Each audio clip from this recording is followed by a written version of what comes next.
minay chayim aval hayoin hu yisi chayim toivim chayim toivim chayim toivim Yesh kamo minay chayim aval hayoin hu yisi chayim toivim chayim toivim chayim toivim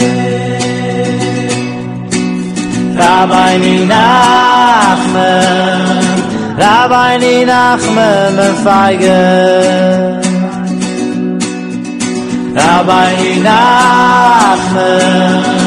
Rabbi Nachman mefeigen Ashrayni shezochini Ki yesh kamo minay chayim aval hayoin hu yisi chayim toivim chayim toivim chayim toivim Yesh kamo minay chayim aval hayoin hu yisi chayim toivim chayim toivim chayim toivim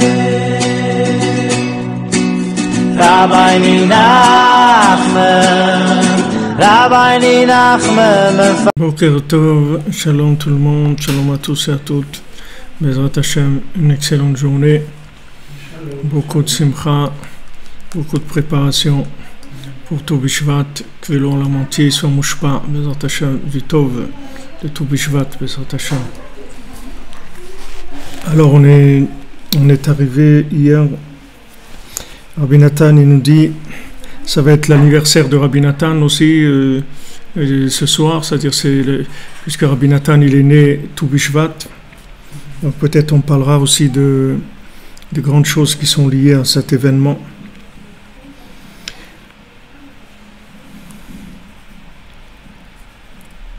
Alors on est arrivé hier que Akadosh Baruch Hu, il est un et son nom est un.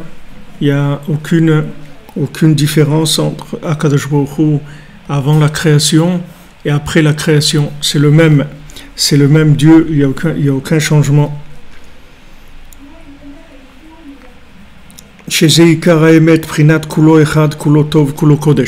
Que ça c'est le principal de la vérité, que tout est un, tout est bon, tout est saint.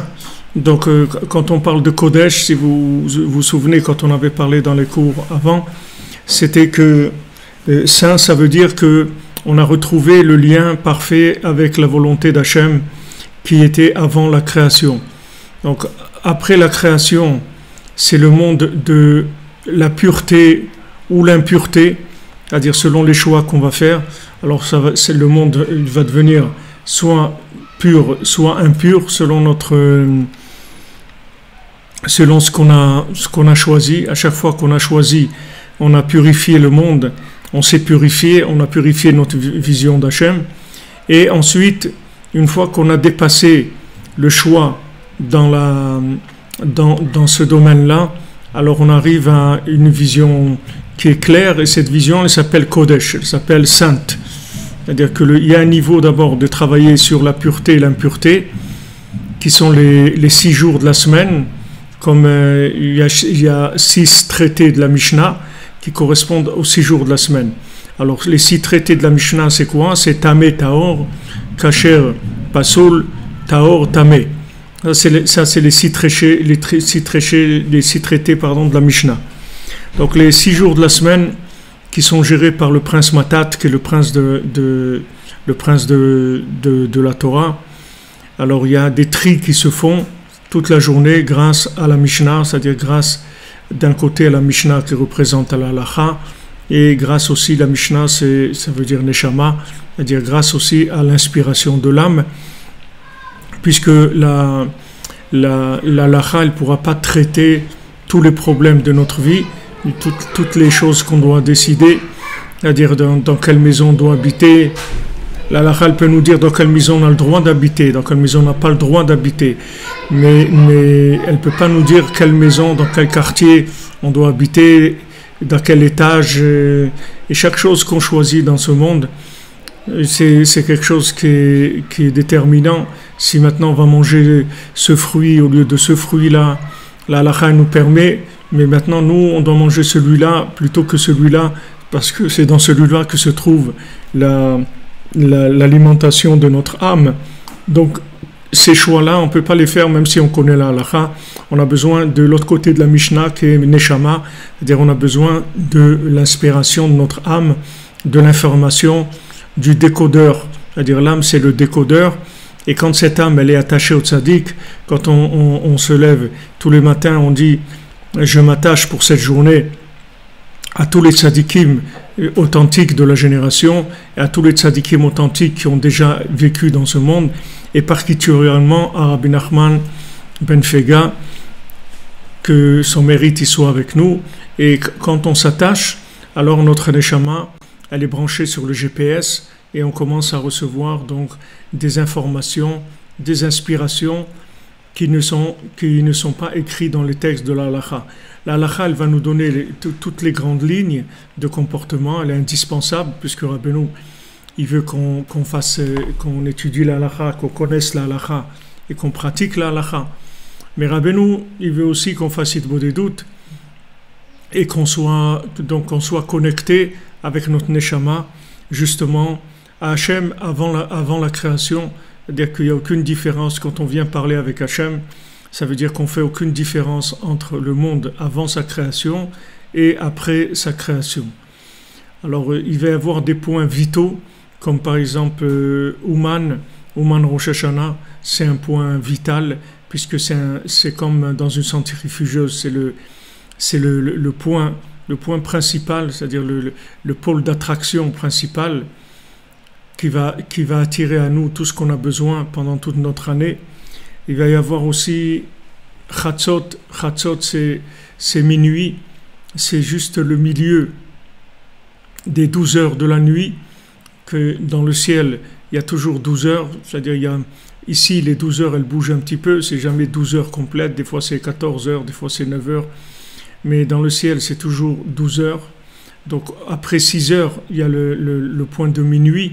Ce point de minuit aussi, c'est le centre de gravité, c'est le pôle d'attraction pour la journée à venir.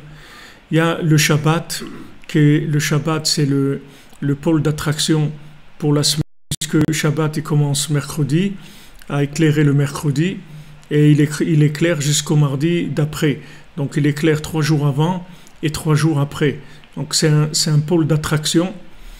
Il y a le pôle d'attraction d'Eretz Israël, du Kodesh HaKodashim, de l'endroit où il y a eu le début de toute la création, c'est-à-dire toute la création s'est faite sur cet endroit-là. Toutes les prières qu'on fait elles passent par le Kotel, par cet endroit du Kodesh HaKodashim, du Saint des Saints. Et il y a dans le genre humain, il y a le tzaddik, pour toute l'humanité, qui est le saint des saints dans le genre humain, et il y a l'homme Israël qui est aussi kadosh par rapport aux nations, c'est-à-dire qui est le repère des nations. Maintenant, tous ces points-là, ce sont des points qui sont des points vitaux dans lesquels on va pouvoir recevoir les indications dont on a besoin, en dehors de tout concept logique et de tout concept qui soit déjà révélé dans la halakha. Puisque chaque individu, il est différent, chaque époque est différente, chaque moment est différent. Il y a des révélations d'Hachem qui se font en permanence sous des angles différents. Donc il faut une connexion qui soit renouvelée de manière à pouvoir tout le temps être connecté. Alors il y a cette notion de la vérité avant la création et de la vérité après la création.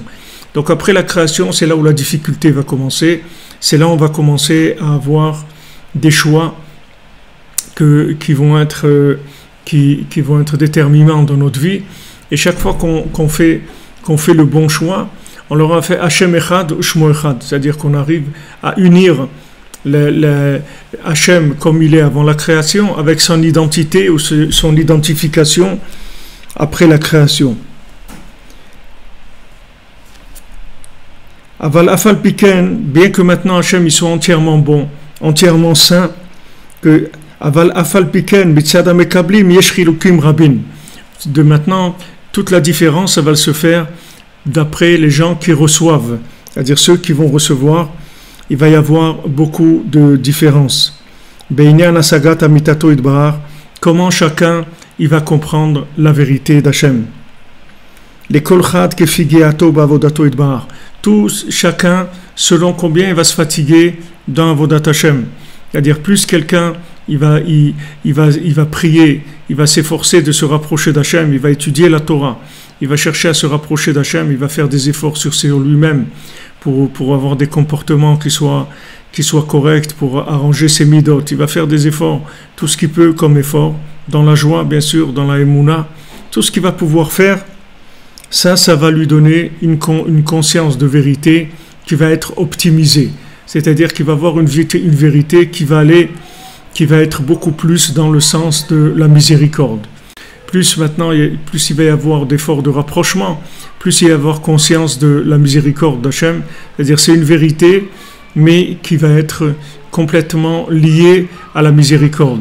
Une vérité qui n'est pas avec la miséricorde, en fait, c'est pas une vérité, c'est une vérité, mais c'est pas émettre les amito. Émettre les amito, c'est-à-dire la véritable vérité qu'il faut arriver à atteindre dans ce monde, c'est la vérité qui est liée à la miséricorde d'Hachem. Ça, c'est la vérité d'Hachem d'avant la création. Maintenant, la vérité qui est liée avec la rigueur, avec la violence, avec la pression, avec toutes ces choses-là, cette vérité-là, c'est une vérité qui est la vérité d'après la création, mais seulement selon les anges d'avant la création, pas selon Hachem d'avant la création. C'est Zeprinat Noda Basharim Baala, comme c'est écrit que son mari, il est connu dans les portes, comme on dit dans la femme virtueuse, que son mari, il est connu dans les portes. Qu'est-ce que ça veut dire? Les kolchad kefima de Meshaer Belibé. Ça veut dire que chacun, selon comment il est Meshaer, c'est-à-dire que il interprète, il mesure avec son cœur. C'est-à-dire combien il s'est fatigué pour comprendre Hachem. Plus quelqu'un il va faire des efforts, et plus dans son cœur il va recevoir des messages, des indications, une inspiration. Il va recevoir ce qu'on a dit la bina, c'est-à-dire bina liba. Bina, comme on le dit dans Patach Eliyahu, bina liba. La bina, c'est-à-dire la force de déduction, elle est dans le cœur. Donc c'est vrai que apparemment ça va être comme ça, mais si quelqu'un, ça va avoir une certaine forme, comme je vous ai dit l'exemple, une fois il y a un père, il a demandé à son fils qui lui amène à boire un verre de vin, donc son fils il lui a amené une bière. Alors les gens qui étaient là ont dit mais c'est honteux, ton père il t'a demandé un verre de vin. Alors il a dit pardon, merci, il a dit mon père il m'a demandé un verre de vin parce que la bière elle se trouve loin dans une cave où il veut pas me déranger. Et moi je sais que mon père ce qu'il aime c'est la bière. Donc ça c'est la vérité du cœur. La vérité du cerveau, qu'est-ce qu'il a demandé? Il a demandé du vin, on respecte les mots. Voilà, il a dit ça, donc voilà, je te sers le vin. Tu peux rien me dire, c'est toi-même qui as dit ça. Okay, non, c'est bon, j'ai rien dit, c'est pas de problème. Cette vérité, c'est la vérité des anges de la vérité. Maintenant, la vérité du cœur, c'est une autre vérité. C'est pour ça que des fois, avec des gens, on ne peut pas se comprendre, parce qu'il y a des gens qui parlent. Il y a une dame, Madame Tangi, pour ne pas la citer, qui nous suit un peu, qui fait beaucoup de choses pour l'homme Israël. Et elle a dit, il y a une vérité du cœur. Et cette vérité du cœur, elle ne peut pas discuter avec la vérité du cerveau. Parce que dès le départ, ce sont des concepts qui sont complètement différents. Donc, même si on parle de la même chose, mais on ne parle pas du tout de la même chose, en fait. On parle d'un monde complètement différent. Il y a celui qui parle du monde de la Bina, c'est-à-dire qui parle d'une vérité qui a déjà été déduite, ressentie, vécue, et celui qui parle d'une vérité sur papier, c'est-à-dire une vérité théorique. Donc il n'y a pas de... Si vous voulez, l'explication, elle est difficile. C'est pour ça qu'on va chercher le point, en fait, le point du cœur. C'est là où on va arriver à se retrouver et à arriver à faire du shalom, qui est de la paix dans l'âme Israël, que les gens communiquent. C'est là où la vérité, elle va s'exprimer vraiment. Alors maintenant, quand quelqu'un il fait des efforts, le quart de l'effort, il est dans la prière, comme on dit, avoda. La avoda, c'est-à-dire avoda shebalev, le travail du cœur, c'est quoi? C'est la prière. Qu'est-ce que c'est la avoda du cœur? C'est la prière. Alors maintenant, quand on étudie, ça passe par le cerveau et ça doit aller dans le cœur. Seulement pour que ça soit prêt à être mangé par le cœur, digéré par le cœur. Alors il faut la bina, c'est-à-dire il faut prier sur ce qu'on a étudié. Pour ça que Rabbeinu dit que la sot mitorah tfila, la sot mitorah tfilot, c'est-à-dire une fois qu'on arrive à transformer la Torah en prière, alors on est arrivé à la bina de la Torah. À ce moment-là, après, notre Torah, elle devient vivante. Elle ne reste pas dans le livre, elle vient dans la rue, elle vient dans notre vie, elle vient dans notre famille, elle vient dans nos problèmes, dans nos réussites, dans notre éducation, dans tout ce qu'on a besoin de vivre dans ce monde. Il y a une présence de la Torah. Cette présence, elle vient par le fait qu'il y a une bina. La Torah, elle a besoin de la bina. C'est-à-dire une fois qu'on a connecté la Torah à la prière, ça donne de la bina, et donc ça va donner une Torah vécue. Et là, ça va ouvrir les mesures du cœur. C'est-à-dire que au lieu que le cœur, il ait des mesures qui lui soient dictées par ses intérêts de consommation, alors ça va lui être dicté par la Torah qui a été transformée dans son cœur, qui a été actualisée, qui a été connectée à sa vie. Et à ce moment-là, il vit une vie avec un GPS de sa neshama, un GPS du tzaddik, un GPS d'Hachem, c'est-à-dire qu'ils vont l'orienter dans sa vie, et il est tranquille, il sait que tous les choix qu'il va faire, ce sera les bons choix. Pourquoi? Parce qu'il a prié. Donc du moment où il a prié, il sait que ce qu'il vit, c'est quelque chose de connecté, et c'est pas quelque chose dans lequel lui-même il a un intérêt quelconque. C'est-à-dire du moment où il a fait appel à Hachem en priant par rapport à ce qu'il sait, ou par rapport à ce qu'il veut faire, ou par rapport à ce qu'il a fait, alors ça fait que la situation est connectée, et donc elle est influencée par la présence divine. Alors là, les mesures de son cœur sont complètement différentes. C'est-à-dire il va avoir un cœur qui sait mesurer, qui va avoir une approche des choses qui est complètement différente.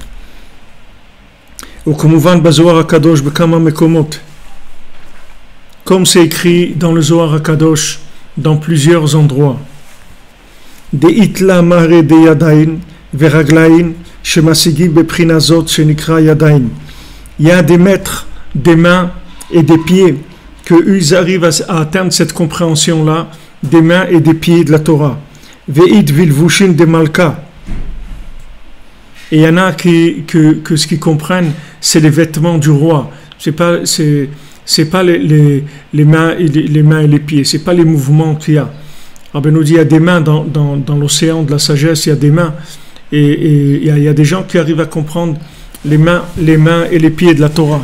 Et il y a des gens qui arrivent à comprendre les vêtements d'Hachem. Vehu lo ishtane bekol atar. Et Hachem, c'est le même dans tous les endroits. C'est-à-dire que celui qui a une connaissance d'Hachem, qui passe c'est une connaissance des mains, une connaissance des pieds. C'est-à-dire qu'une connaissance des mains, ça veut dire une connaissance d'Hachem par rapport à ce monde, c'est-à-dire par rapport au Yadaïm, par rapport aux mains, qui sont tout le monde de l'action, par rapport aux pieds, tout ce qui est déplacement dans ce monde, tout ce qui est concrétisation des choses dans ce monde. Alors ça c'est une compréhension d'Hachem. Mais il y a une compréhension d'Hachem qui c'est les vushim de Malka, c'est-à-dire que c'est les vêtements, mamash, les vêtements du roi. Donc ça c'est une autre chose complètement. Il y a quand on voit la manifestation du roi et par rapport aux mains et aux pieds, et il y a une manifestation du roi par rapport à son vêtement. Ça c'est autre chose. Comme Rabbi Nachman il a dit, il y a plusieurs élèves qui viennent chez moi. Il y a des élèves qui viennent chez moi pour des chidushim de Torah, pour de la Torah. Il y a il y en a qui viennent chez moi pour des shiraïm, c'est-à-dire ils viennent prendre des bénédictions. Ils viennent se rapprocher de moi pour avoir une bénédiction pour la parnassa, ou pour les enfants, pour le shalom bayit, ou pour des choses, pour se marier, pour la guérison. Et il y a des gens qui sont chez moi, qui sont cuits à l'intérieur de mon cœur, qui sont afouim. Rabbeinu il a dit gebaken. Gebaken, ça veut dire gebaken, le mot gebaken c'est comme baker en anglais, c'est boulanger. Gebaken ça veut dire cuit, mais aux pâtisseries, c'est-à-dire comme de la pâtisserie et du pain. C'est-à-dire que il y en a qui sont cuits comme ça dans mon cœur. Et il a dit à ses élèves, c'est ça que j'attends de vous. J'attendais pas de vous que vous veniez chez moi pour de la Torah ou pour des bénédictions. Je veux que vous veniez chez moi parce que vous m'aimez et tout. Je veux que notre histoire, ça soit une histoire d'amour. C'est-à-dire que vous soyez avec moi parce que vous m'aimez, c'est tout. Comme Yeshua, lo yamish mitoch haoel. Yeshua, il était toujours dans l'attente de Moshe Rabbeinu. Rabbi Nathan, il dit, qu'est-ce qu'il veut dire toujours dans l'attente? Il sortait jamais, il sait pas qu'il sortait jamais. Il sortait, il faisait tout ce qu'il avait à faire, mais il vivait dans la tente de Moshe Rabbeinu. C'est-à-dire, il avait une tente, et cette tente-là, c'était là où son cœur était connecté, et ça c'était la tente de Moshe Rabbeinu. C'est là, il vivait dans cette tente-là. Il vivait dans l'écoute Moran, dans Sipurim Asiot, dans les contes, il vivait dans Ouman, il vivait dans toute la vie de Rabbeinu Chaim Moran. Et vous voyez combien de Breslevers ils allaient dans les endroits où il y avait Rabbeinu qui avait été dans telle ville, dans telle maison, ils avaient envie d'aller là où le Rebbe il a été. Pourtant on peut dire bon c'est symbolique, c'est pas symbolique, c'est des choses que c'est la recherche de la connexion, comme quelqu'un qui recherche ses parents ou qui recherche son passé, c'est la recherche de la connexion avec le tzaddik. Ça c'est un autre niveau complètement. C'est un autre niveau. Il y a la Torah, Baruch Hashem, la Torah du côté Moran, c'est extraordinaire, c'est une Torah qui est très belle. Il y a les bénédictions, il n'y a pas de problème. Rabbi Nachman, il donne des bénédictions. Celui qui a besoin de quelque chose, il va lui donner. Mais celui qui vient chez lui pour être avec lui, c'est tout. Il ne vient pas pour autre chose. Comme j'ai rencontré quelqu'un hier soir au Kotel, il m'a dit, je voudrais vous demander, est-ce que c'est bien? En fait, je fais que dire merci, j'arrive pas à prier, à demander quoi que ce soit. Je me sens tellement bien que j'ai rien à demander. Je dis mais c'est ça la vraie prière. La vraie prière c'est quand tu dis merci. Quand tu dis merci, ça veut dire ton cœur il est entièrement avec Hachem. Tu n'as rien de lui demander. Qu'est-ce que tu vas lui demander? Comme tu es avec quelqu'un que tu aimes, tu viens visiter tes parents, ou quelqu'un que tu aimes, ou ta grand-mère, ou quelqu'un que tu aimes. Je dis, attends, je vais te préparer à manger. Je dis, non, préparer à manger, reste là. Moi, je suis venu pour être avec toi, c'est tout. C'est dommage le temps que tu vas à la cuisine et tout. Reste là, qu'on se voit, le temps que je suis là. Je veux être avec toi, c'est tout. Je veux pas que tu me prépares quoi que ce soit. Alors, c'est David Ameller, c'est comme ça. David Ameller, il veut rien. C'est tout. Il dit, Hachem, moi, je veux rien. Il dit, qu'est-ce que tu veux, David? Il ne veut rien du tout, moi. Moi, je veux le mérite de te louer, c'est tout, je veux rien du tout. Moi, Baruch Hashem, c'est merveilleux, tout est merveilleux, je veux rien. Parce qu'il y a un moment d'inclusion où la personne, elle sent Baruch Hashem, la grandeur d'Hachem dans son cœur, et elle s'inclut dans Hachem, s'inclut dans le tzaddik, s'inclut en Eretz Israël, s'inclut. Elle est émerveillée par chaque chose en Eretz Israël, chaque mouvement, chaque chose. C'est extraordinaire. Voilà Gdusha d'Eretz Israël. Chaque pas en Eretz Israël, c'est tellement nifla meod, tellement extraordinaire. Là, je dis ça va, je dis comment ça pourrait aller? Qu'est-ce qu'il peut y avoir de mieux que ça? Donc ça c'est la vérité du cœur, ça s'appelle la bina. Le bina liba, c'est-à-dire la déduction. Il y a la vérité écrite et la vérité déduite. La vérité écrite, c'est le cerveau. La vérité déduite, c'est le cœur. Et kol echad kefi asagato et amidato idbar. Maintenant, chacun, selon combien il comprend, il arrive à comprendre la vérité d'Hachem. Ken nitgale sod shem mishemotav idbar kefi asaga. Alors il y a des noms d'Hachem qui se révèlent à lui selon comment il a atteint la compréhension de la miséricorde d'Hachem. Il y a des noms d'Hachem, d'accord? Il y a Elohim, c'est basique. Même en Israël, vous avez beaucoup de gens, ils disent Elohim, ils disent pas Hachem. Vous avez des gens comme ça, ils disent waouh, quel miracle il m'a fait Elohim et tout, ils disent le nom Elohim, ils disent pas Hachem. Parce que c'est leur niveau où ils sentent Hachem. Et il y a des gens, la plupart des gens, ils disent non, ils disent Hachem, ils disent pas Elohim. Quand on dit Hachem, ça veut dire le nom, ça veut dire qu'on fait allusion au nom de Yudke Vavke.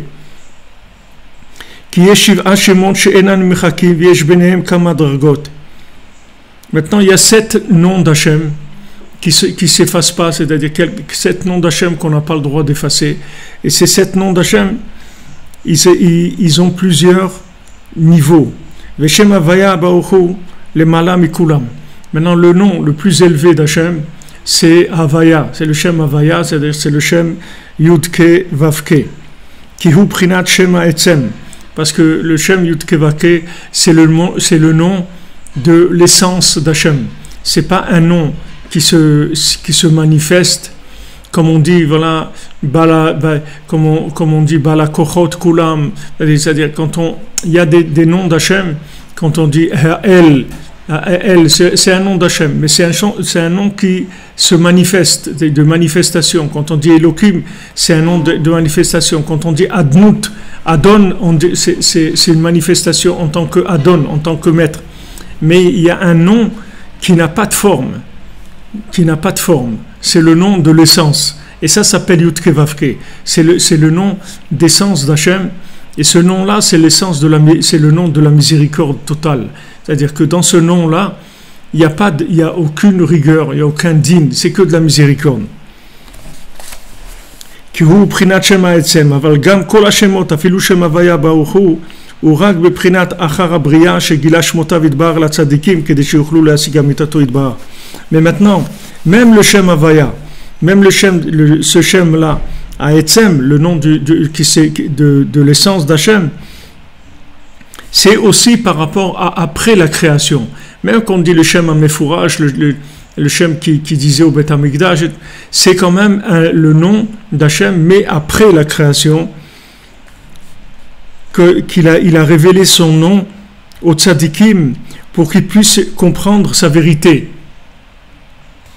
C'est-à-dire, en fait, ces noms-là, ce sont des attributs par rapport à un comportement. Comme si quelqu'un, vous appelez quelqu'un Monsieur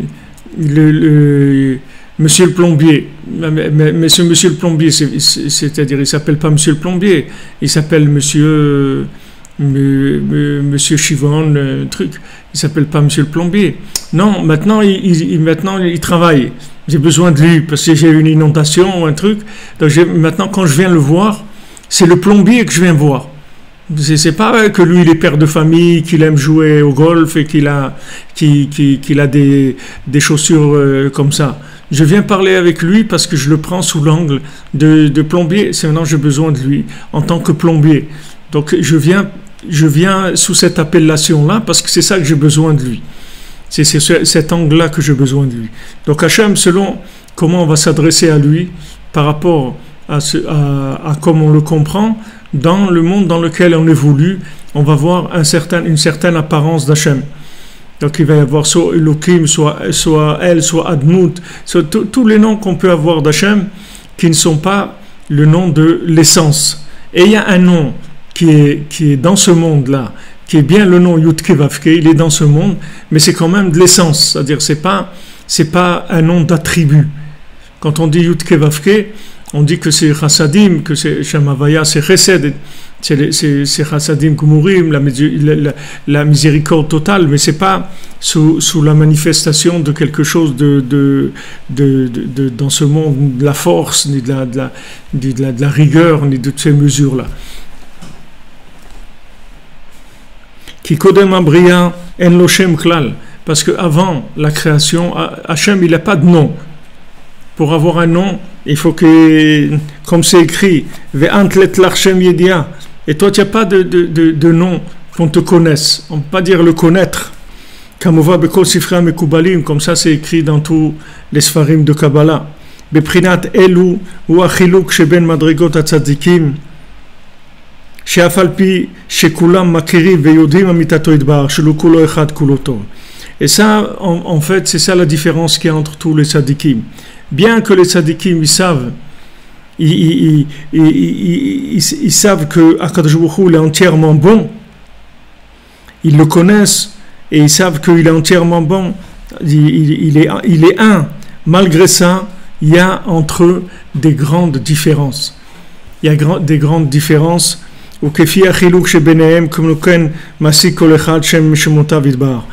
selon la différence qu'il va y avoir entre ces tzadikim, comme ça ils vont avoir la connaissance d'Hachem jusqu'à ce qu'arriver à la connaissance d'Hachem en tant que totalement miséricordieux.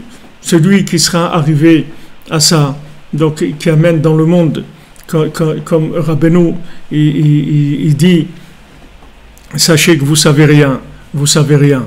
Pourquoi tout le temps il nous répète ça? Qu'est-ce qu'il veut faire de nous, des idiots? Pourquoi il nous dit vous savez rien, vous savez rien? Il ne veut pas faire de nous des idiots. Il veut faire de nous des gens qui approfondissent la connaissance d'Hachem.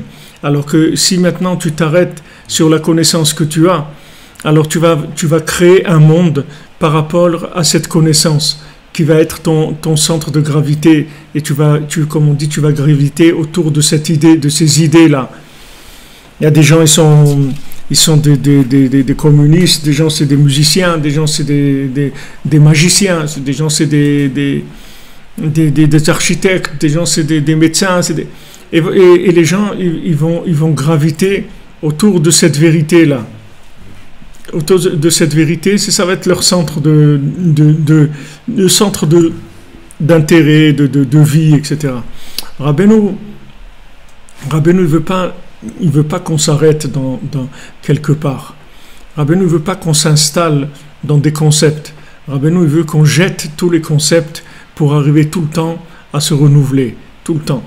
Jeter les concepts sur tout le monde, surtout, et en sachant que le monde est en mouvement, et que ce que j'ai compris, je l'ai compris d'après ce moment-là. Rabbeinu dit voilà, maintenant, il a dit une fois Rabbi Nathan, Rabbeinu l'a dit plusieurs fois dans l'écoute Moran, que le but de la connaissance c'est d'arriver à ne pas savoir. C'est-à-dire que tu vas tellement loin dans la connaissance de cette chose que tu te rends compte qu'en fait tu sais rien. Ok, alors Rabbeinu il répète ça devant Rabbi Nathan une autre fois. Rabbi Nathan il dit mais vous nous l'avez dit déjà ça. Il dit ça, je vous l'ai dit d'après la connaissance de ce moment-là. Mais maintenant la connaissance elle a changé, c'est plus la même. Donc il faut une nouvelle fois arriver à ignorer ce qu'on sait. Donc ça c'est sans arrêt. C'est sans arrêt en fait. C'est comme un moteur. C'est comme un moteur à explosion, comme ça. Il avance, il tire de l'essence, il fait des trucs, il y a l'étincelle, ça explose, le truc il recule et ça revient. Et c'est comme ça qu'on avance. C'est-à-dire on avance par le fait qu'on ne reste pas dans la Yédia. Du moment où on ne reste pas dans la Yédia, dans la connaissance, alors on a des chances de renouveler notre connaissance.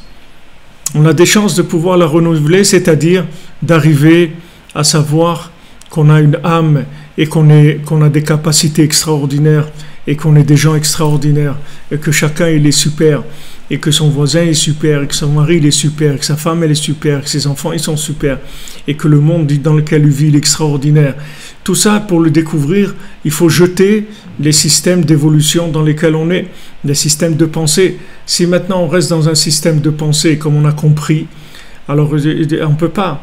Vous voyez Rabbi Nathan, tout le temps, il sait qu'il ne comprend rien de Rabbeinu.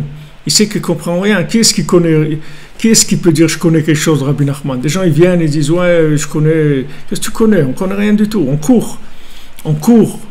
Il y a des moments, des très beaux moments où on voit que Béhémet, Rabbi Nathan, comment il a couru derrière Rabbeinu.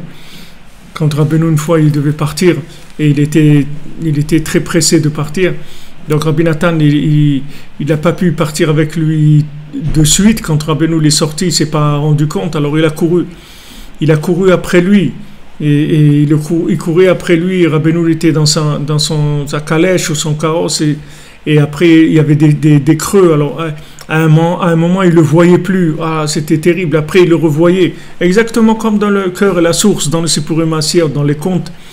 Le cœur et la source. Le cœur, il faut qu'il voit tout le temps la source, sinon il peut pas vivre. Alors comme ça, Rabbi Nathan, il a couru derrière Rabbeinu jusqu'à qu'il a rattrapé à un moment sur un pont et où le carrosse il a été obligé de ralentir ou de s'arrêter. Et là, Rabbi Nathan, il a vu Rabbeinu et Rabbeinu il était content, il a souri, ça lui a plu ça qu'il avait couru comme ça pour venir vers lui. Et alors Rabbeinu il a dit, je ne sais pas si Rabbi Nathan, je crois qu'il était aussi avec Rav Naftali. Elle lui a dit qu'est-ce que vous voulez, une bracha, que je vous bénisse ou que je vous dise de la Torah. Alors il a dit la bénédiction vous nous ferez quand vous reviendrez de Lemberg. Rabbeinu était à Lemberg. Il dit quand vous revenez Shalom de Lemberg, vous nous ferez la bracha. Maintenant dites-nous une Torah. Alors Rabbeinu leur a dit de la Torah. C'est-à-dire que on voit que ce renouveau là, cet amour, en fait, si vous approfondissez l'amour, ça vient du fait que tu comprends rien. Parce que dès que tu commences à comprendre, tu peux plus parler d'amour. Parce que l'amour, c'est pas quelque chose que tu peux attraper avec ton cerveau. Tu peux pas écrire sur un papier, dire à quelqu'un, qu'est-ce que tu ressens? Dis-moi ce que tu ressens. Dis-moi maintenant ce que tu ressens. Dis-moi maintenant Il va essayer de te dire avec des mots ce qu'il ressent. Mais il ne peut pas te faire passer ce qu'il ressent. Comment il va te faire passer ce qu'il ressent?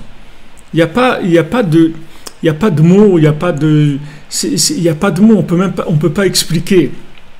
Et ça vient du fait qu'on annule la connaissance. En fait, pourquoi des gens, au début, quand ils se connaissent, ils arrivent à s'aimer, quand les gens ils se découvrent, ils s'aiment, ils se rencontrent, ouais, c'est super, etc. Et Baruch Hashem, je sens quelque chose de très beau, de magnifique. D'accord, tout ça c'est extraordinaire. Maintenant, le problème, c'est qu'après, petit à petit, les gens ils commencent à se connaître. Et quand les gens ils commencent à se connaître, c'est là où ça commence les problèmes. Parce que maintenant, ils se connaissent. Avant, ils ne se connaissaient pas. Donc il y avait un crédit total. C'est comme la banque, vous venez, vous ouvrez un compte, ok. Il vous ouvre le compte en banque, pas de problème. Après, il va vous connaître. Peut-être vous êtes riche, peut-être vous êtes pauvre, peut-être vous allez faire des dettes, peut-être des découvertes. Peut-être il va vous donner des avantages, peut-être il va vous dire allez fermez le compte parce qu'on ne peut pas continuer avec vous, etc. Donc maintenant le problème qu'il y a, qu'est-ce qui détruit l'amour? Ce qui détruit l'amour, c'est la connaissance, c'est tout. Donc ce qu'il faut faire, c'est que si vous gardez l'amour, il faut détruire la connaissance. Vous n'avez pas le choix. Même si maintenant ça a l'air un peu burlesque ou je ne sais pas ce que je vous dis, il faut détruire la connaissance. Même si maintenant vous avez votre conjoint, il est comme ci ou comme ça. Ok? Vous avez vu à chaque fois, il fait ça. Il ne faut pas que vous enregistriez des notions négatives et même positives. Il ne faut pas enregistrer. Il ne faut rien, c'est tout. Rien, il n'y a rien. Je ne te connais pas. C'est comme le premier jour où je t'ai vu, je ne te connais pas, je ne sais pas qui tu es. Et bien, mettre un mytho, tu ne sais pas qui c'est. Parce que tant que tu ne connais pas la neshama de la personne, dans tous ces niveaux, tu ne connais pas la personne. Qu'est-ce que tu connais de la personne? Qu'est-ce que tu connais de la personne? C'est ses mains, ses pieds, ce qu'il fait, ce qu'il dit, ce qu'il bouge, c'est ça la personne. Tu te maries avec le plombier, c'est ça, c'est-à-dire c'est un plombier, ton mari. Ta femme, c'est une cuisinière parce qu'elle fait à manger. C'est pas ça, c'est pas la femme. Elle range bien la maison, elle s'occupe bien des enfants, mais c'est pas que ça. Si maintenant tu t'habitues et tu enregistres des connaissances, c'est la fin de l'amour. L'amour, il se détruit avec ça. C'est les gens, ils arrivent à ne plus aimer parce qu'ils enregistrent trop de connaissances. C'est-à-dire la connaissance, elle est au-delà du renouvellement. Si maintenant il y avait une communication à un niveau très élevé, cette communication, elle annulerait automatiquement les informations qui sont stockées sur la personne. Et vous prenez des fois, par exemple, un ordinateur, quand il commence à tourner un peu doucement, alors on dit, voilà les manipulations qu'il faut faire pour effacer la mémoire vive. Parce que maintenant, dans la mémoire vive, vous avez des choses qui sont stockées et qui ne servent à rien, et ça vous ralentit l'ordinateur. Maintenant, quand vous avez des rapports avec quelqu'un, avec le monde, avec les nations, avec le Ham Israël, avec le Tzaddik, avec vos amis, avec votre conjoint, avec vos enfants, avec vos parents, il y a des informations qui sont stockées, d'accord? Maintenant, plus il y aura de stockage d'informations, moins il y aura d'amour. Si vous voulez garder l'amour, il faut qu'il n'y ait aucun stockage d'informations. Et s'il y a des informations, il faut qu'elles soient insignifiantes, qu'elles n'aient aucune valeur à vos yeux. C'est-à-dire, ouais, mais tu sais, il a fait ça, je sais pas, je sais rien. Mais voilà, quand même, à chaque fois qu'elle fait la vaisselle, elle casse une assiette, elle casse un verre et tout. Je sais rien, moi je sais rien du tout, je sais rien, Bémet, je sais rien. Je sais rien du tout. Ouais, mais il n'est pas à l'heure, il me pose des lapins, il dit à telle heure, il ne vient pas. Je sais rien, moi je sais rien. Maintenant, si tu commences à stocker ces informations-là, c'est la fin. C'est le début de la fin de l'amour. Parce que l'amour, il ne peut pas être quadrillé avec de la connaissance. Impossible. C'est impossible de quadriller l'amour avec des connaissances de l'individu. C'est pas quand tu vas faire une analyse psychologique ou psychanalyse ou ce que tu veux de l'individu que tu vas l'aimer. C'est pas avec il est comme ça et ça vient de là, il réagit comme ça. C'est pas maintenant toute l'histoire du comportement de l'individu, comme il se comporte, que tu as stocké tous des résultats, des conclusions. C'est pas ça l'individu. Comme toi, c'est pas toi, tu es pas tout ce que tu sais de toi. Toi, tu es ce que tu sais pas de toi. Tu sais, c'est ça ce que tu es. Tu es ce que tu ignores de toi. Alors cherche-toi. Fais l'echlecha. Va vers toi. Jette ce que tu as eu de ton pays, de ta maison, de la maison de tes parents, de là où tu as vécu, de tes amis, de la télé, de tout ce que tu veux, tout ce que tu as enregistré comme connaissance, balance ça. Parce que ça, tout simplement, ça va t'empêcher d'aimer la vie, de t'aimer à toi, d'aimer les autres. Ça va détruire l'amour. L'amour, il se détruit avec la connaissance. Sinon vous pouvez pas expliquer comment ça se fait quelqu'un qui s'est marié, alors 5 ans, 10 ans, 20 ans après, alors il y a des problèmes, on ne s'entend pas et tout, mais pourtant le premier jour, vous entendiez, c'est les mêmes, non? Vous appelez la même chose, vous êtes les mêmes, vous n'avez pas changé, c'est les mêmes. Oui, alors qu'est-ce qu'il y a eu? Ce qu'il y a eu, c'est que tu as stocké trop d'informations sur l'autre. Jusqu'à que la personne, elle devient insupportable sur papier. Théoriquement, elle devient insupportable, parce que tu as trop stocké de choses. Tu as trop stocké. Maintenant, quand on dit, parce que quand tu fais ça, tu rentres sur le Shem Elohim. Elohim, c'est quoi? C'est à Teva, d'accord? Qu'est-ce que c'est le Teva? Le Teva, c'est que tu prends un objet maintenant, tu le jettes, il va tomber par terre, d'accord? C'est très rare que tu le jettes, il va monter. À moins que ce soit un truc, un ballon, une montgolfière. Mais disons, n'importe quoi, il y a de la pesanteur, tu jettes, ça tombe, d'accord? Maintenant, si tu crois que quand tu jettes, ça tombe, parce que c'est automatique, alors là, tu vas te déconnecter d'Hachem. Tu vas être dans le Shem Elohim, c'est-à-dire le côté de la nature et le côté rigoureux d'Hachem. Mais si tu te dis chaque fois qu'une chose elle tombe, c'est parce que Hachem, il a renouvelé son vouloir, que maintenant, cette chose, elle va tomber. Même si je la jette 100 fois, 1000 fois, 10 000 fois, 1 million de fois, autant de fois la chose est tombée, autant de fois Hachem, il a renouvelé son vouloir et il a autorisé, il a dit maintenant cet objet il va tomber. Et si tu vis comme ça, tu vis pas dans le Shem Elohim, tu vis pas dans la rigueur, tu vas rentrer dans l'amour d'Hachem, tu vas rentrer dans un autre niveau. C'est exactement pareil au niveau d'Hachem et c'est exactement pareil au niveau des individus.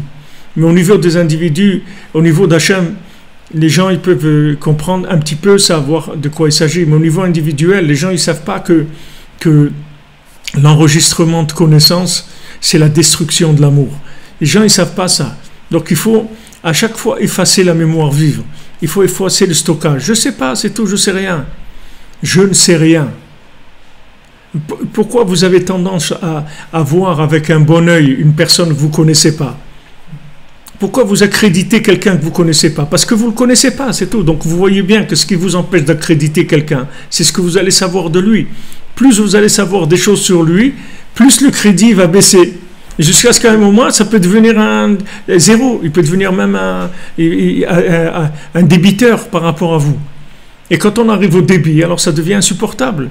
Mais si tu dis, voilà, cette personne-là, c'est mon mari, mon épouse, ou mes enfants, ou tout, je comprends pas, je le connais pas, je sais pas qui c'est. Je ne sais pas qui c'est. Je veux pas enregistrer des données sur lui. Je ne sais pas qui c'est tout. Je ne sais pas. Si maintenant tu annules, ah, et maintenant il a fait quelque chose ou elle a fait quelque chose qui te fait mal, ok? Maintenant, d'où ça vient cette chose-là? Pourquoi elle fait ça? J'en sais rien. C'est pas elle. C'est que maintenant il y a des choses qui se passent, c'est tombé, mais c'est pas elle. Ça, c'est pas sa nature à elle. Sa nature, c'est que c'est quelqu'un de bien, c'est quelqu'un d'extraordinaire, c'est quelqu'un que j'ai même pas commencé encore à découvrir et à aimer. Je sais même pas encore qui c'est. Maintenant, ça, c'est des choses qui sont passées, qui sont passagères, comme s'il y a eu un coup de vent, quelque chose qui est passé, c'est tout. Mais c'est pas ça la personne. Donc, quand Rabbeinu il nous donne cette façon de voir les choses, en fait, il te donne l'accès à la vie, il te donne l'accès à l'amour de la vie, il te donne l'accès à l'amour de tout, parce que du moment où tu connais personne, même quelqu'un qui t'a fait quelque chose de pas bien, tu sais pas, c'était à cette époque-là, il y a eu ça et tout. Mais tu restes pas marqué par cette information-là qui va faire que tu vas rendre cette personne-là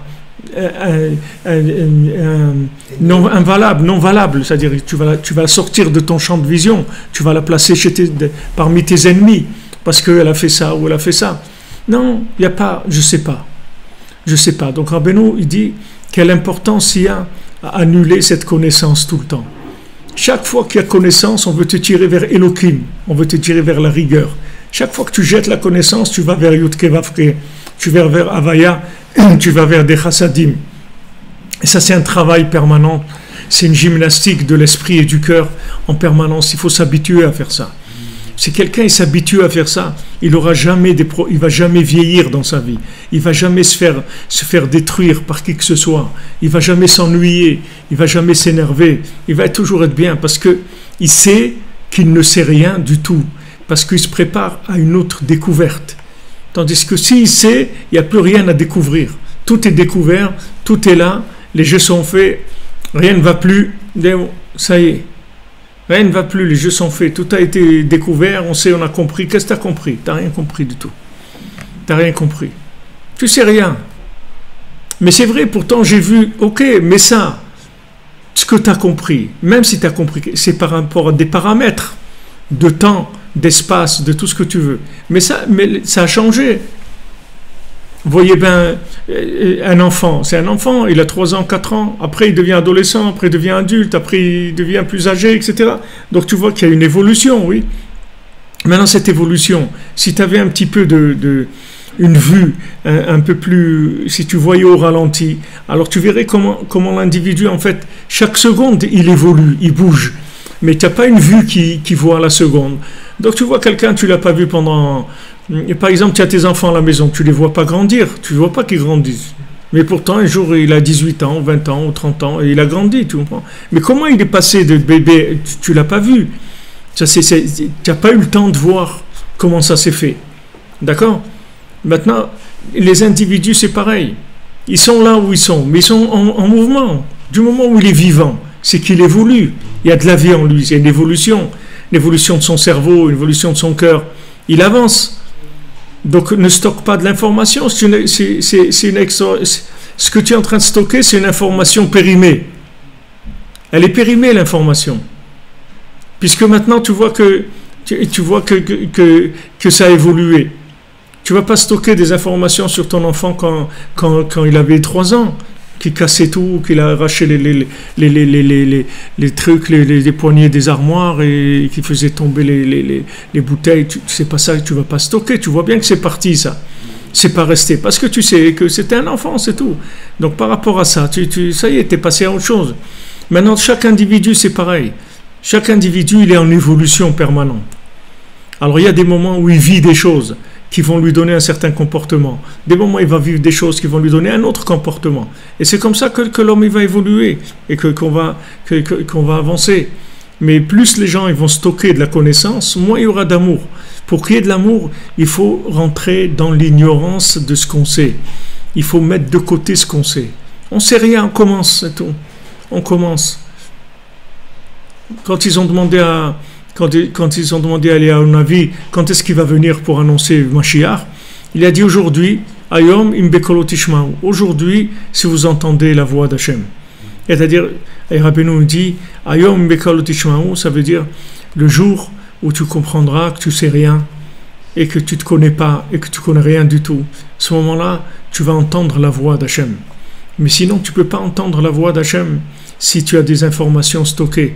Tu vas entendre ta voix à toi, la voix que tu as créée avec les éléments que tu as emmagasinés.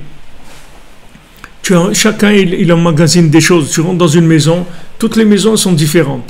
Pourtant, tous les gens, ils achètent ce qu'ils ont dans des endroits à peu près les mêmes. Qu'est-ce qu'il y a? Les chaises, il n'y a personne qui a la... Combien de gens, ils ont la chaise de Louis XIV? Il n'y a pas beaucoup. Les gens, ils ont une chaise, ils ont acheté à Ikea ou à Carrefour ou n'importe où, ok. Alors tout le monde va acheter, il y a des centaines de gens que... Pourtant tu rentres dans une maison, il y a quelque chose, dans chaque maison il y a quelque chose, ça vient par rapport au choix que l'individu l'a fait, ça et ça et ça, etc. Maintenant tout ça, Rabbeinu dit, Meler Asur Bereitim, un roi qui est enfermé dans des meubles, Rabbeinu dit Bereitim Mochin, dans les meubles de son esprit, c'est-à-dire que il a meublé son esprit avec des notions, avec des connaissances, avec des stockage d'informations, stockage un maximum d'informations sur l'individu, son comportement, ses gestes, sa façon de parler, son regard. Il stocke des choses. Mais il ne sait pas que ce stockage d'informations, ça va se retourner contre lui, parce que c'est lui qui va mal voir la personne. Parce que la personne, elle n'est plus là où elle est où quand tu l'as analysé avec des paramètres. Ces paramètres, ils sont plus valables aujourd'hui. 1 heure après, ils sont plus valables. 1 jour après, ils sont plus valables. 1 semaine après, ils sont plus valables. C'est pour ça, des fois, les gens, ils ont besoin de faire un break, parce qu'ils ont besoin de vider la mémoire vive. Des fois, il y a des gens, ils ont besoin de faire un break. Ils ont besoin de partir seuls quelque part, quelques jours, quelques heures, quelques jours. Sors, vide la mémoire vive. Rabbeinu nous donne la hitbo des doutes tous les jours pour ça. Parce que chaque fois que tu fais hitbo des doutes, en fait, tu vides la mémoire vive. Du moment où tu en as parlé avec Hachem, tu as déchargé complètement tout le côté émotionnel que tu avais apporté, ce que tu as vécu. Donc tout ce qui t'a marqué de façon émotionnelle, ça y est, tu l'as sorti. Tu en as parlé avec Hachem, ça y est, tu te sens plus concerné par ces choses-là. Ça y est, c'est fini. Tu passes à autre chose. Rabbi nous dit quand tu finis la hitbo des doutes, tu dois te sentir comme... Tu dois te sentir complètement renouvelé. Tu dois te sentir comme quelqu'un d'entièrement nouveau. Complètement renouvelé. Ça y est, au Hachem, le monde, la vie. Pourquoi passer à côté d'une vie existante pour vivre une vie de stockage d'informations qui sont déjà périmées? C'est des informations périmées. Même sur toi-même, c'est des informations périmées. Parce que n'importe quoi, ça peut te changer complètement. D'un côté comme un autre. Regardez, c'est écrit dans la Torah, un Kohen Gadol, il était Kohen Gadol pendant 40 ans. Et un jour, il a mangé quelque chose dans un korban, dans un sacrifice, il a mangé un morceau de viande, et ça lui a tourné la tête complètement. C'est-à-dire il a tout abandonné, la Torah, tout, il est devenu un hérétique. Maintenant, il se passe des choses nouvelles. Voilà, maintenant, Bezat Hashem, on va rentrer dans tout Bishvat, on va manger ces fruits nouveaux, que maintenant, la sève, elle monte dans les arbres. Et cette sève-là qui monte dans les arbres, d'où elle vient, cette sève? C'est quoi, cette sève? C'est pas un système automatique, c'est quelque chose d'entièrement nouveau. C'est-à-dire, c'est une énergie nouvelle. Tu vas manger un fruit, ce fruit-là, il n'est pas comme l'autre fruit. Quand tu vas dans un étalage, tu choisis 5 mandarines. Ces 5 mandarines, c'est pas comme les autres. Chacune, elle a quelque chose d'unique dans cette mandarine. Maintenant, si tu as mangé une mandarine, un morceau de pain, tu as bu un verre d'eau, tu as marché quelque part. Quand tu marches, il y a des rayons qui sortent de la terre. Quand tu marches, tu captes des énergies. Quand tu manges, tu captes des énergies. Quand tu entends quelque chose...